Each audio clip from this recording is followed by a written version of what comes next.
Dear viewers of the Tom Photo channel, I've been discussing the Helios 44-2 in my videos and have mentioned a few times that it has a very unusual aperture ring system. I've received several questions about it. Now let me show you how it works and what is good and what is bad about it. This lens has two aperture rings. The outermost one is harder to turn and clicks when adjusted, while the inner one is looser and turns smoothly. When you turn the inner ring and observe the aperture, it opens and closes continuously without adhering to the typical f-stop values. Every value is possible. On closer examination, you'll notice that it seems to do so in the wrong order.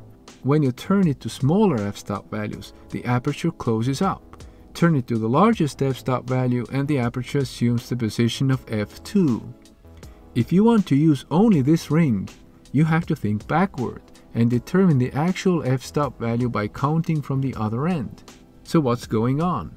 This becomes understandable when you look at the outermost ring.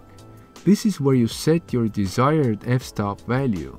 First, turn the red mark as far left as possible and then turn the outer aperture ring to the f-stop value you want, based on the red mark. However, this only sets the f-stop limit. You still have to use the inner ring to actually adjust the aperture. You can now turn the inner aperture ring between the f-stop you just selected on one end and f-stop 2 on the other end. When you turn it to the left, as you hold the camera during photography, the f-stop becomes 2. And when you turn it to the right, it becomes the f-stop you set as the limit on the other ring. Don't pay attention to the red mark while doing this. It shows the numbers the other way around.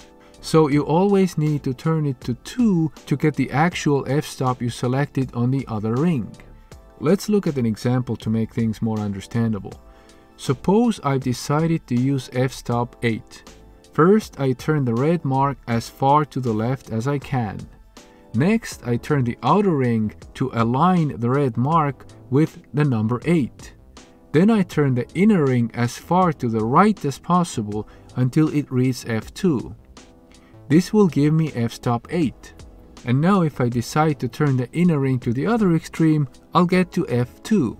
Why use such a complicated system? Well, it has advantages.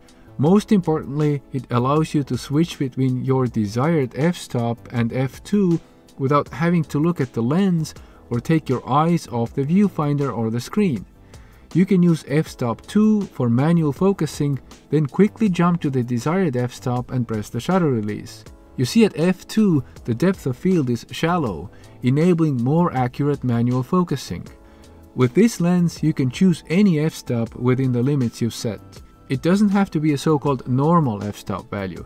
It can be anything in between f2 and what you selected as the limit. Additionally, this system allows you to exclude certain larger f-stop values to avoid accidentally using them. For example, if you always want to stay below f-stop 11, set the outer ring to 11.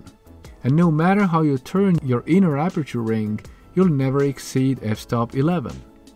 As you adjust this inner aperture ring during your photography without looking at it, you can always be certain that you are below 11. So I admit that this aperture ring design is clever for focusing purposes, especially if you're using older cameras. I'd prefer the f-stop numbers to always make sense, no matter how or when I look at them. But with a retro lens, this is too much to ask for. The main thing is that with a little bit of practice, chances are you'll even start to like it. Thank you very much for watching my video.